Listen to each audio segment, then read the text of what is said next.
Whiz Kids had won it, Bobby Thompson had done it, and Yogi read the comics all the while.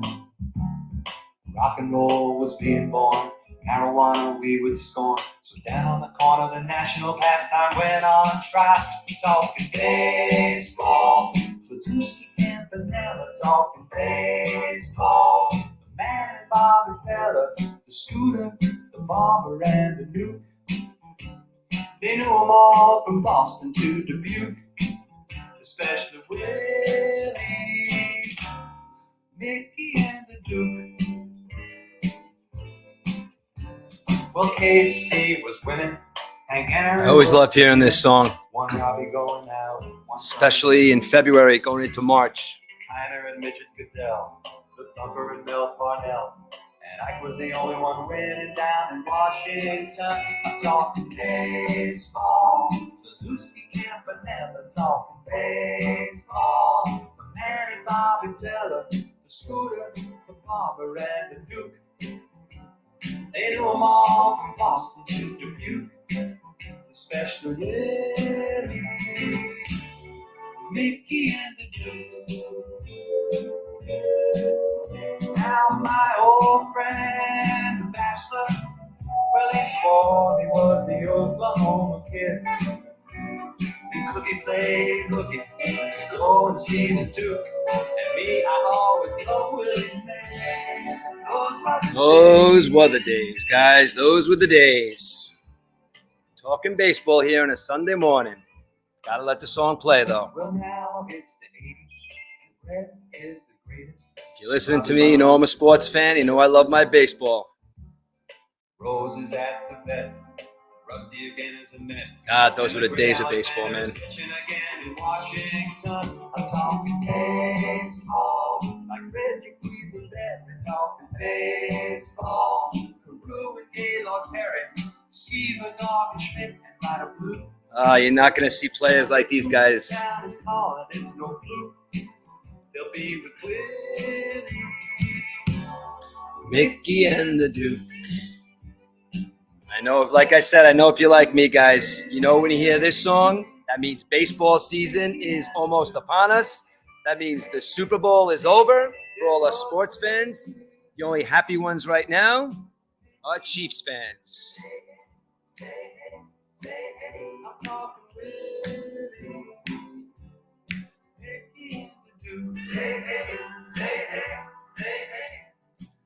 All right, everybody, and welcome to a late morning edition of the Murf and E-Dub show, minus E-Dubs for today. E-Dub said he's been feeling a little under the weather, and he's been running around doing a bunch of stuff. I know Jody's just starting to feel better. He's just kind of starting to get his life in order, and being that he is an accountant and then it's tax season, E-Dubs is doing his own taxes today, and I don't know what that means, but I know E-Dubs is gonna account for every single dollar. So don't write off the Murph and E-Dub show.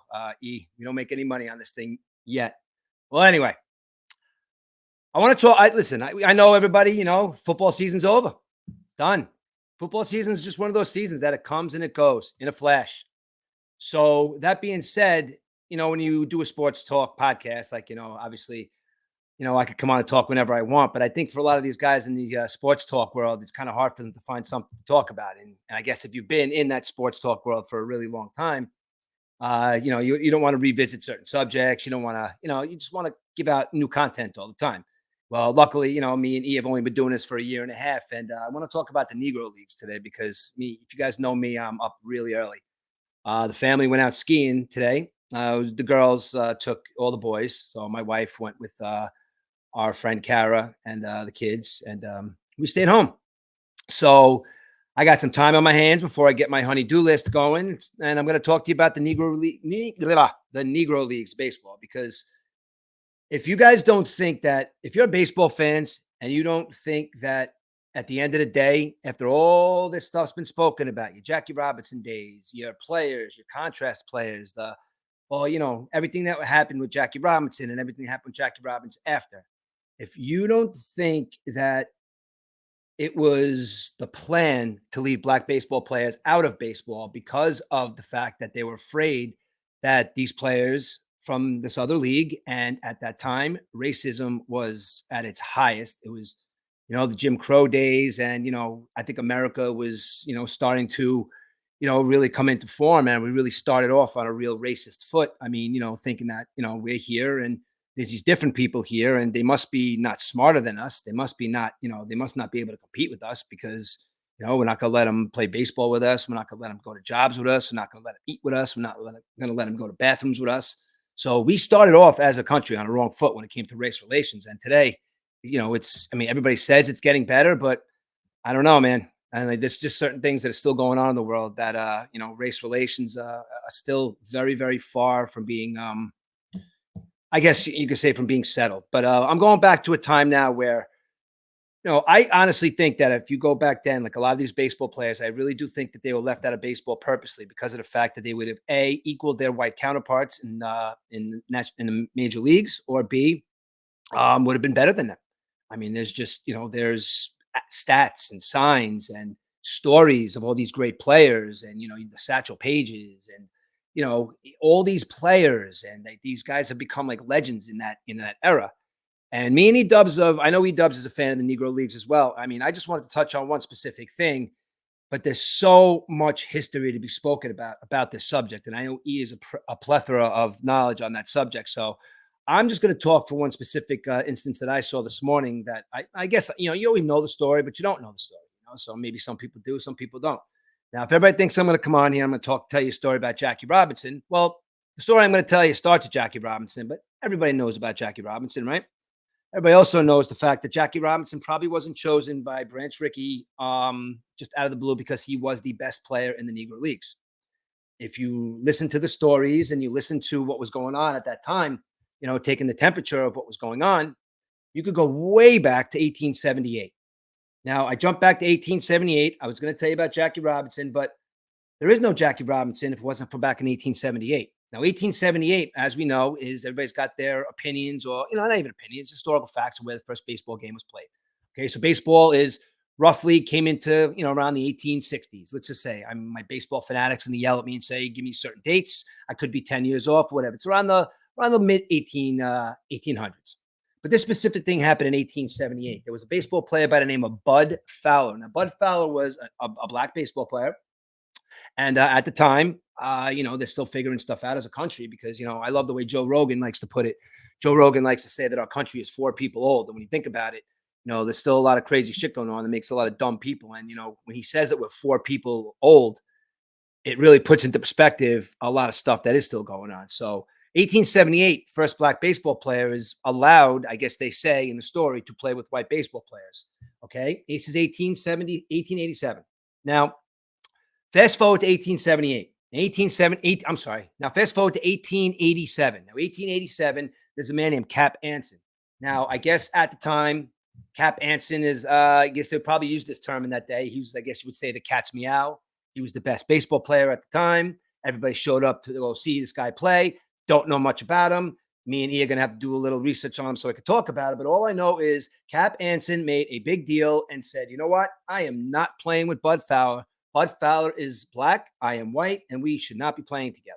So what does Major League Baseball do, or whatever they called it at the time? They said, you know what?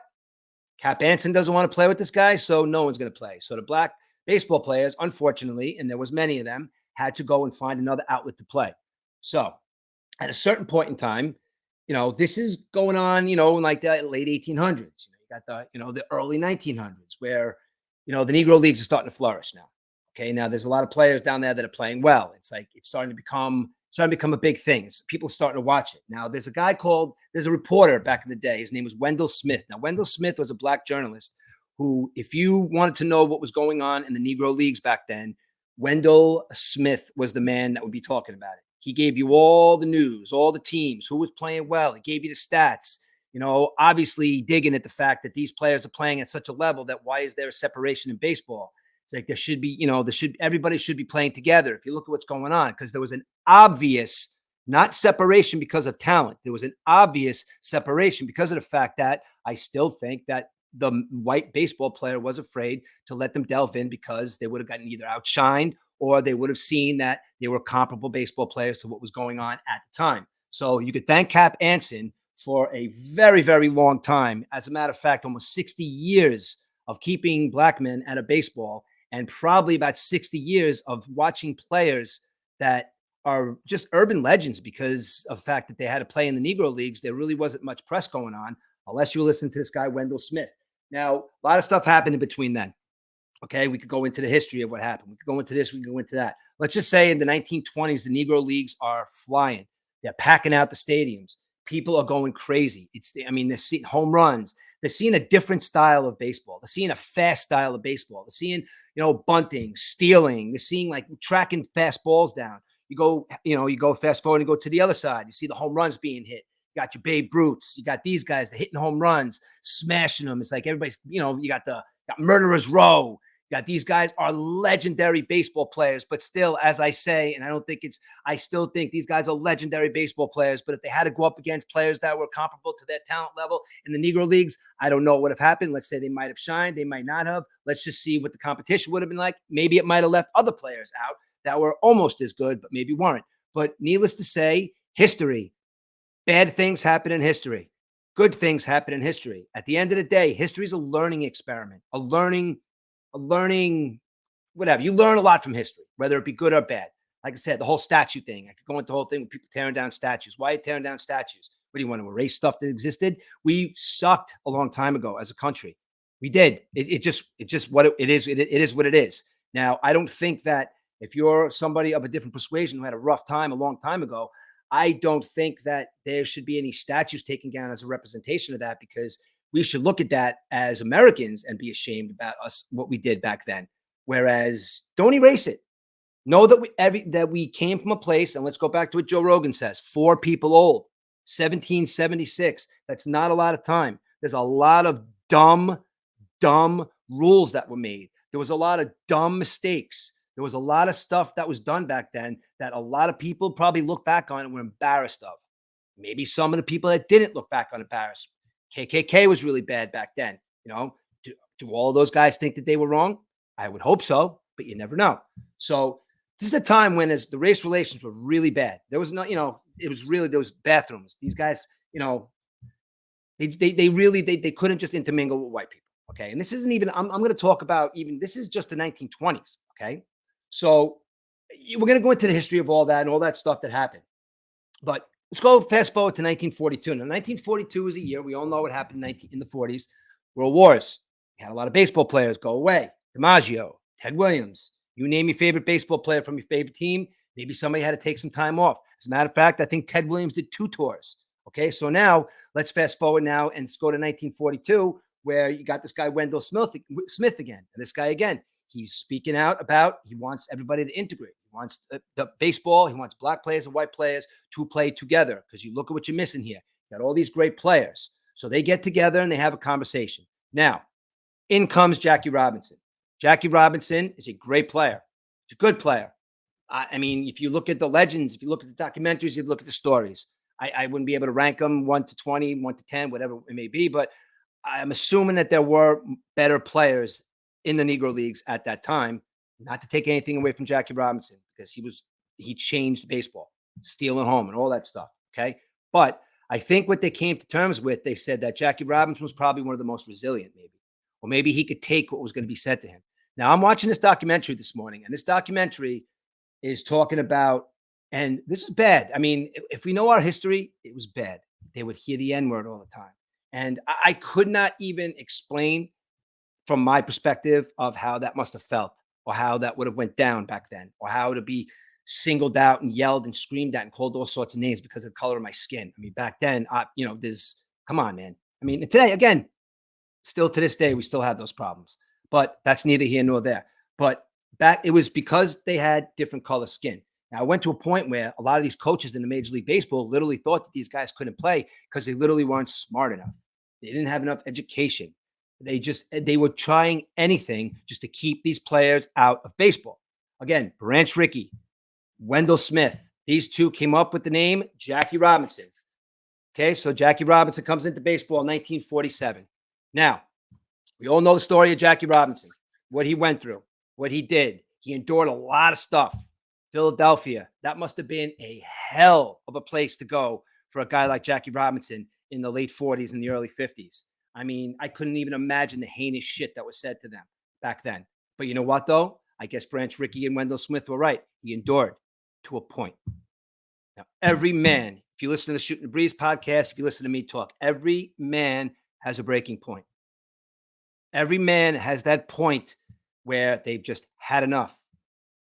Every man has morals. Every man has standards, and every man looks at another man, and we hold each other accountable. And if we see things that are going on, that we're holding you accountable. So my life was a living hell because of white baseball. I was let in, I was let to play, but that didn't take anything away from the fact that I was still being looked at by the color of my skin when it comes to baseball. I was still being looked at as a guy that when I went to cities, I couldn't stay with the team. I couldn't eat in the same places. I couldn't sleep in the same hotels. I'd have to go see the local guy, go to the minor leagues. It's even going on into the 50s.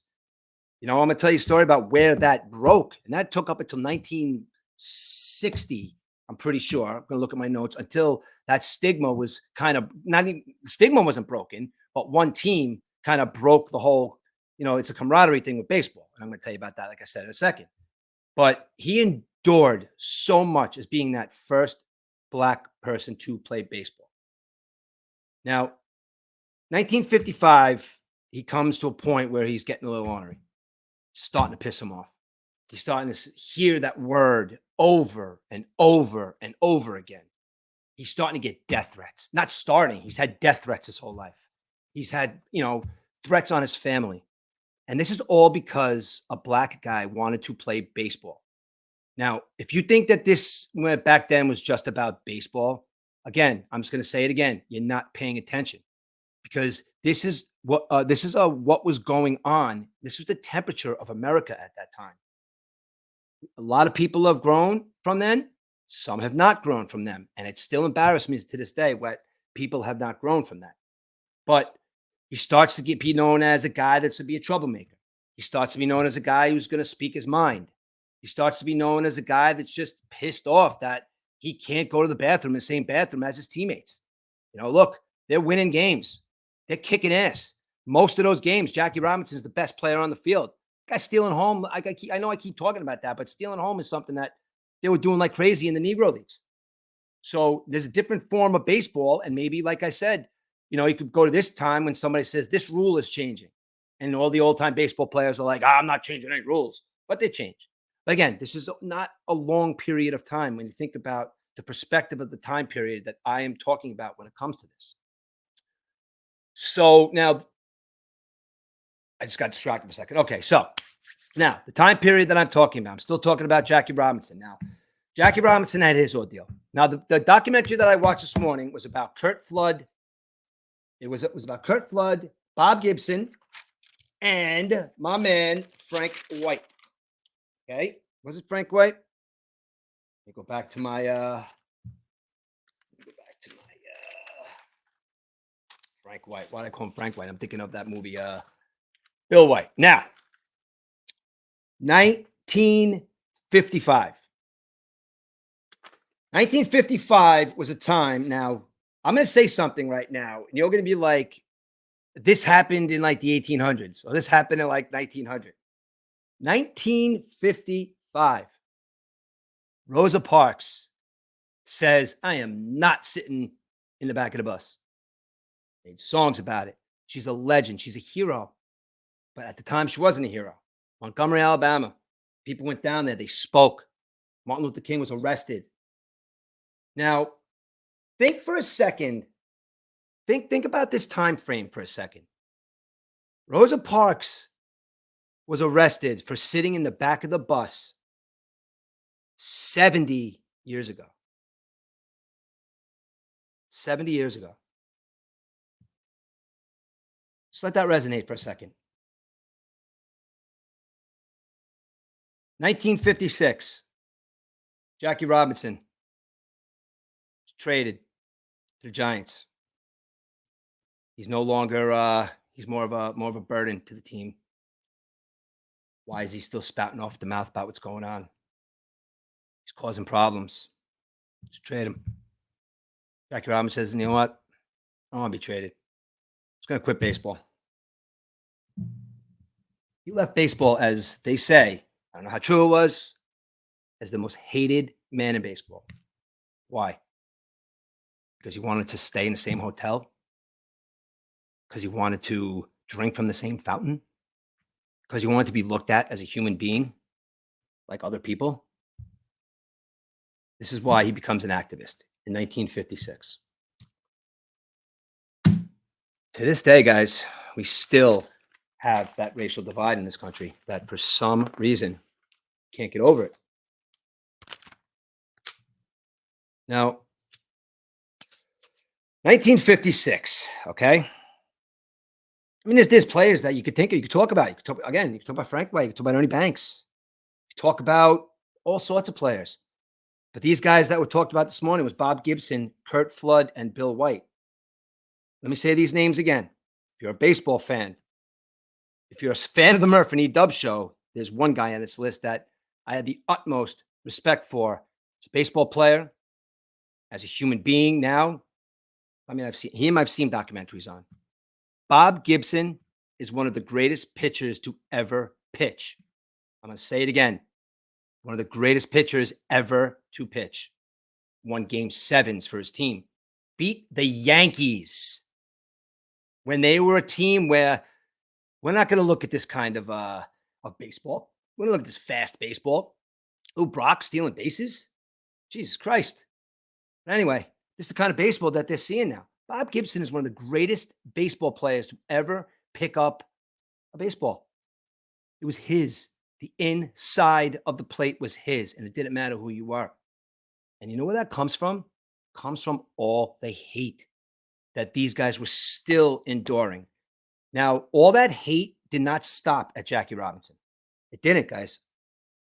I mean, the Cincinnati Reds looked at their team, and they thought they had too many black guys on the team. So they traded Curt Flood. So now you're looking at a team, you got the St. Louis Cardinals, okay? St. Louis Cardinals, now they have Curt Flood, they got Bob Gibson, they got Bill White, and they're a team that is looked upon as a team that's going to say, you know what? We're going to switch up the game of baseball.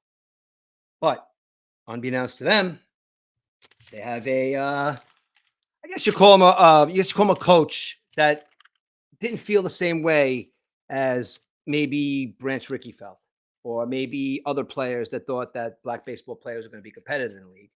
And Kirk Gibson was used as a Kirk Gibson. Why do I call him Kirk Gibson? Bob Gibson was used as a reliever. Curt Flood didn't play much. I guess he played left field. I don't even know. I know he didn't play much. Mr. White there didn't play much either. Team doesn't do so well. They think the stigma's on them. These 3 players are there. They're saying, listen, we are going to make a stand. It's like, you know what? This is how our team is going to be done now. We got a guy that doesn't know how to utilize his players. We're going to fire the coach. So Sully Hamas gets fired because he has the tools, he has the players, but he just doesn't know what to do with them. Hire a guy named Johnny Keane. Now, you want to take a turn in baseball? You want to take something that where baseball took a turn for the better? Or you know why the small ball is here now? You know why the bunts are here? You know why the base stealing is here? Because Johnny Keane took a David and beat a Goliath. Fast forward a couple of years, Johnny Keane right now is the head coach of the St. Louis Cardinals. Bob Gibson's a starting pitcher now. Curt Flood becomes a center fielder, moves on to be probably one of the best defensive center fielders in the league. That's going to be very poignant to something that happens to Curt Flood a couple of years later. Bill White, outfielder, becomes a great outfielder. These 3 guys competed. They were great players, but still, you're going down to the Jim Crow South. You want to go to spring training. Spring training's down south, guys. Spring training's in Florida. This is the time. This is 1960. This is 1960. Okay. St. Pete, Florida. St. Louis Cardinals. That's their home of their spring training. That is the home of, everybody goes down there. Fort Lauderdale, because it's cold up here in the Northeast, where they're going to have spring training. Guys got to leave their jobs and go show up for spring training to play baseball. What do they want to go to, like a gym? No, they all go down south, nice hot weather, plus racism. Okay. This is 1962 now, guys. Okay. Now, 1962. Wait, let's go back to this for a second. We need to talk about this first. Okay. I'm sorry. We got to go back here for a second. Okay. Spring training thing. Now, St. Louis Cardinals, the 19. Here we go. 1960. In 1960, okay, all the Cardinals stood together and thought that it was crazy that down in spring training, you had these 3 players on the team and they still can't stay in the same place. They still have to eat in different restaurants. They still have to do everything different than the white players do. So the guy that owns the team, the Bush family, was pressed to buy a hotel, I guess, or to buy a hotel chain. So you know what, though? Everything changed after that, okay? It's 1960, okay? 1960, the whole team's staying together. Everybody's eating together. They're all going to the bathroom. They're all doing everything together. They're going to the same places together. Team camaraderie, okay? That's what everybody thought was missing. You have all these awesome athletes coming from the Negro Leagues, but they couldn't stay in the same places. They couldn't eat the same food. They couldn't go to the same bathroom, shower, do anything that human beings are supposed to do. They could not do it in the same place. So, listen, you guys know baseball. I know baseball. Baseball's all about camaraderie. Baseball's all about trusting that guy, the pitchers, the catchers, the center fielder. Okay, the pitcher's gonna respect his fielders to make the play. Okay, when you're not doing things during spring training after work, camaraderie goes right out the window. You start mistrusting people. You start looking at people like, why is this guy here and that guy there? So everybody in 1960, St. Louis Cardinals training camp, it was so bad that the Yankees up and left and went to Fort Lauderdale. They were like, what's going on here? Okay. And fast forward to the point that the Yankees were one of the last teams to have, they had one black player on that 1964 team that lost to the Cardinals. One of the last teams to integrate. Okay. They left, went to Fort Lauderdale. Okay. Now, I know I jumped ahead a little bit because now you're looking at Scott Hemus. Scott Hemus, did he not play those guys because they were black? Probably. In come Johnny Keane. Johnny Keane makes all these guys starters. It's 1962 now. Okay. 1962. Kurt Flood is on the Cardinals at the time. Jackie Robinson goes to a rally in Mississippi. Okay. Brings Kurt Flood with him. He invited all 3 of them, but Kurt Flood said, you know what? I'm going to come. Okay. Jackie Robinson says in this speech in Mississippi that white people are going to look back at this time and realize the damage that they've done to the country.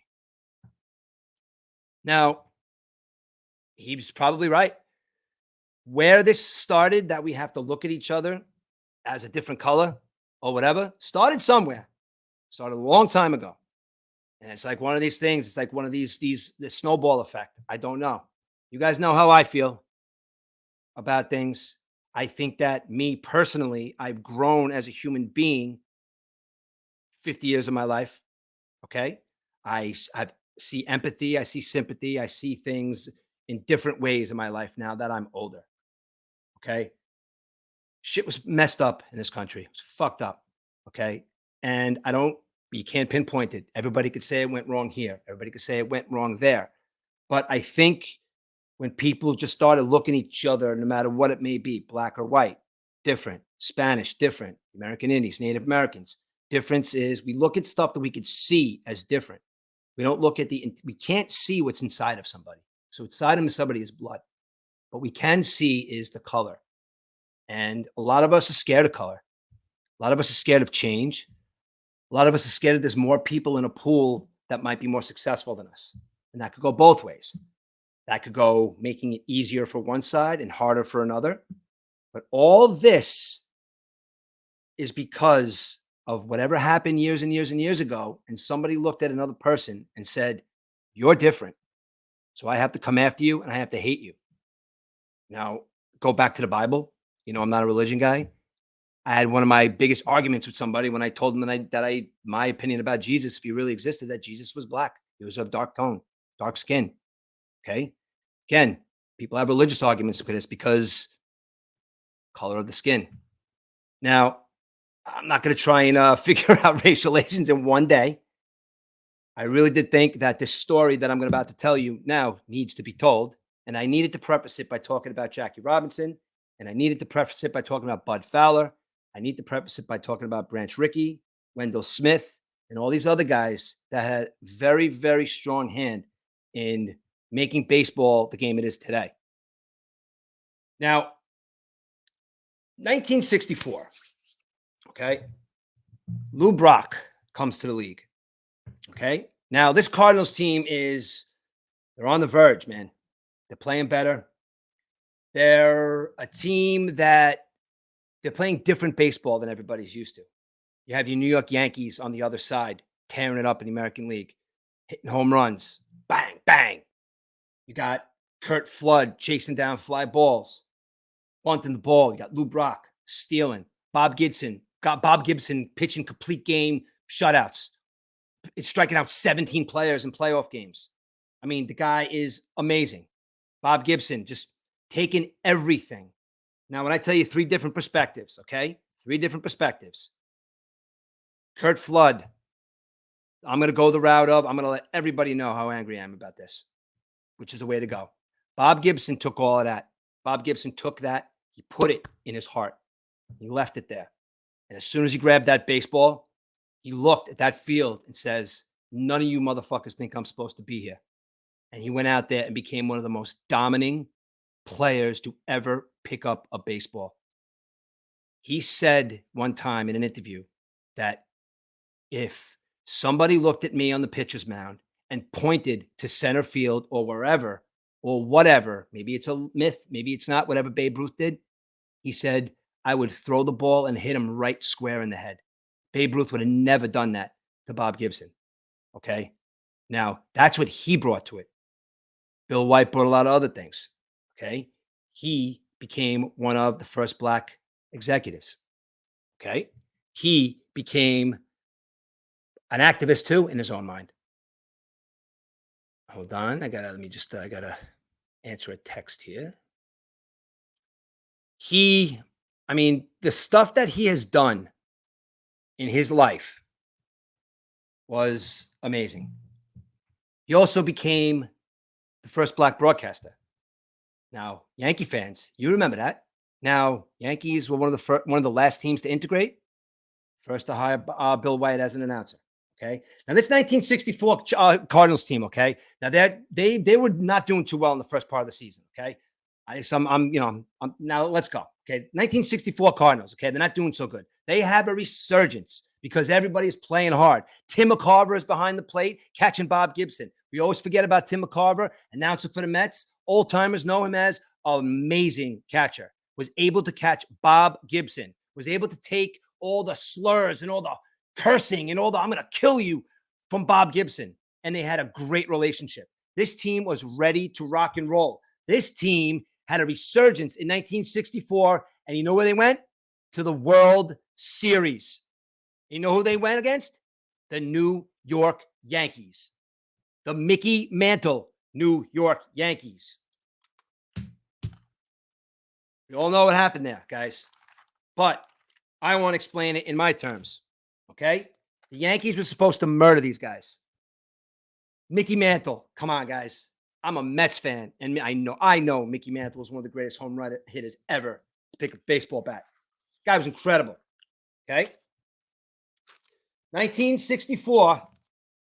They play a game 7. Bob Gibson pitches. I'm not going to save you guys all the ups and downs, but you know what, though? The Cardinals, the base-stealing Cardinals, how can we let so many black players play on the one-team Cardinals? The underdog Cardinals beat Mickey Mantle and the mighty Yankees. Roger Maris and Mickey Mantle went down to the St. Louis Cardinals in 1964. I wasn't alive then, okay? Wish I would have been able to see that. I wish. Okay. Bob Gibson. I mean, come on, man. How do you minimize what Bob Gibson did? It's just unbelievable. So now 1964. Okay. This guy's a World Series champions. Kurt Flood says, you know what? I'm going to buy a house. I'll buy a house in California. I don't know if he bought the house, he rented it, but they said, you know what, Kurt Flood, you can't buy a house in California. Why? We all know why. Why? sued, was able to get the house anyway, lived in the community, and to no avail. He's being, again, death threats. What are you doing? So at this point in time, he's still playing with the Cardinals. Okay. He's enduring all this stuff. He's becoming like an outspoken against, about equality guy. He's becoming a problem, as they say. So his kind of story is a little tragic and not. I mean, if you think about it, tragic in the beginning is when he tried to come back. Okay. And it was 1971. And he tried to come back. And after 20 games, he said, I can't do this anymore. His body just couldn't do it anymore. And he was the guy that back in 1968 or 69 started making noise about we're human beings. We're human beings. Nobody owns us. Now, when I say own us, I guess you can look at it as like, however you want to look at it. You're not allowed to go anywhere. There's no contract. You have to play till this time, and then you can do whatever you want. But now you can't leave. Kurt Flood said, wait a second. I'm a human being. I want to be traded to another team. I want to go somewhere else. I want to be able to go to another team and see what they have to offer. Call that modern day free agency, right? But believe it or not, up until that point, and it still didn't work, even for Kurt Flood. It still didn't even work for him. I mean, it's like 19, and none of his players backed him. Okay, that was another thing. None of the players in 1972 backed him. And again, they had their own reason. This happened in 1972. I guess they had their own reason. They asked Bob Gibson why. Bob Gibson said he was doing what he was doing in baseball. He had his back, but from 30 steps away. I guess, Hank Greenberg came to him. Jackie Robinson and Bill Veeck. Sorry, guys, don't know who Bill Veeck is. I should. I know Hank Greenberg and I know Jackie Robinson. Kurt Flood thought he was making a mistake by doing what he was doing. He thought, wow, maybe I am a troublemaker. But you know what, though? Jackie Robinson, 1972, hobbling to the stand, told him to keep fighting. It's all Kurt Flood had to hear from Jackie Robinson. He was close to death when he said this to him, guys. He said, keep fighting. That, for Kurt Flood, was enough to, in his head, say, you know what? I'm trying. So Kurt Flood, I don't think, got a chance to see exactly what he did for baseball and free agency this day because I think let's see here. I got to look into it a little bit, but maybe we'll talk about that with E-Dubs. But the 1964 Cardinals story, I hope that I explained it good to you guys. It's because it's the story of, you hear the Jackie Robinson stories, and we're going to talk about other Negro League stories, but the 1964 Cardinals is very poignant because the style of baseball was changed. Not the way these players were being looked at as human beings, which slowly, the 1980s, there was a lot more black players in Major League Baseball. But that time period, and I'm going to go back and I'm going to say it again, this is 60 years ago, 70 years ago. And that is how the thought process was. And believe it or not, the thought process among a lot of people in this country hasn't progressed past that. Because at the end of the day, we still look at each other from being different from what you are. Doesn't matter what it is. It's color, it's sexual orientation, it's whatever it may be. I guess worry about yourself. I mean, there's a lot of stuff going on in the world. And I don't have much faith in the fact that that it's going to change anytime soon.